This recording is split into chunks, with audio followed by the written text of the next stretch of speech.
Are you craving for Japanese food? Well, if you're in Tagaytay, you can try here at Ausora. So, galing kami dyan kahapon. And by the way, ito ay Ausora at the farm pag sinerch mo siya. Kasi maraming Ausora branches. Merong sa Twin Lakes, merong sa SVD at marami pang iba. So, pinili namin itong along Ana Marian Street kasi ano siya, parang Japan feels talaga siya. Para kang nasa countryside ng Japan na pumasok sa isang Japanese restaurant na maliit lang siya. Ayan nga, actually kaming dalawa lang ng asawa ko ang customer nung dumating kami dyan. And also, ayan, makikita nyo may mga award din siya. Ito yung in-order nga pala namin. Nilagay ko na rin yung mga prices for your reference. At isa sa mga nagustuhan namin talaga yung Ausora salad. Super refreshing siya. Plus yung chicken yakitori, panalo talaga yun, guys. So anyway, nag-order din kami ng mixed sushi. Ayan.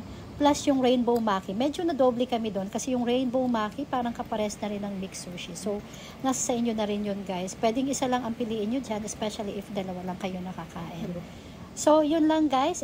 Nandyan na yung presyo din, yung receipt namin para alam nyo kung magkano ang babayaran. May idea na kayo. So, yun lang. Thank you very much.